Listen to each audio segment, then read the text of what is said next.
L'ancien ministre burkinabé des Affaires étrangères Ablassé Ouédraogo a été enlevé le 24 décembre 2023 à son domicile à Ouagadougou par des individus disant appartenir à la police nationale. Selon un communiqué de son parti, le Faso Autrement, le dit parti a condamné et dénoncé le kidnapping de son leader. Ablassé Ouédraogo, 70 ans, a été réquisitionné pour être envoyé au front dans la lutte contre le terrorisme au Burkina Faso début novembre 2023, une décision qui a été dénoncée par son parti.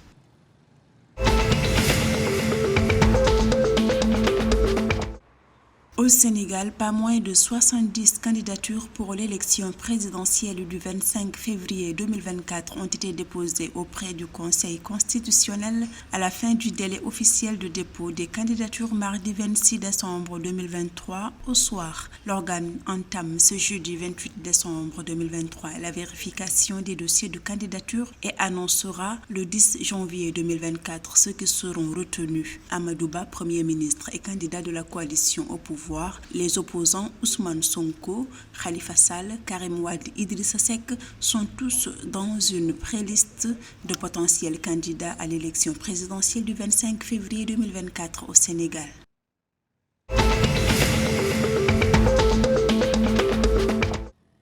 Le Togo émerge fièrement en tant que deuxième fournisseur mondial du Gabon au cours du troisième trimestre de l'année 2023. Les échanges commerciaux entre les deux pays au cours de la période montrent une augmentation significative de 581,3% des exportations togolaises vers le pays d'Afrique centrale. Ainsi, le Togo se positionne comme le deuxième fournisseur du Gabon derrière la France et devant la Chine, notons auprès du ministère togolais de l'économie.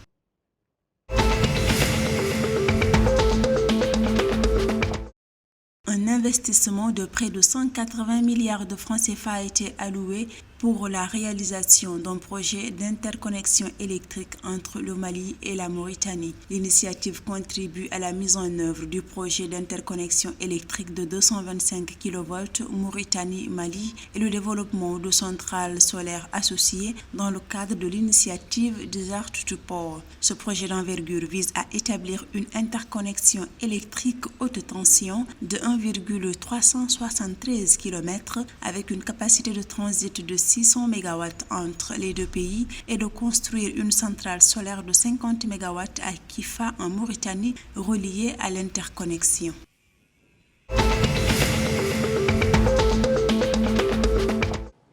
Le ministère des Affaires étrangères du Niger a notifié aux missions diplomatiques accréditées dans le pays qu'il allait procéder à une révision de tous les accords signés par le passé avec tous les partenaires. Cette révision vise à inscrire les rapports militaires du Niger dans une nouvelle dynamique bénéfique à la nation selon les autorités. Ceci s'inscrit dans un contexte d'événements significatifs, notamment le départ des 1500 soldats français du pays et la suspension des interactions avec l'Organisation internationale de la francophonie.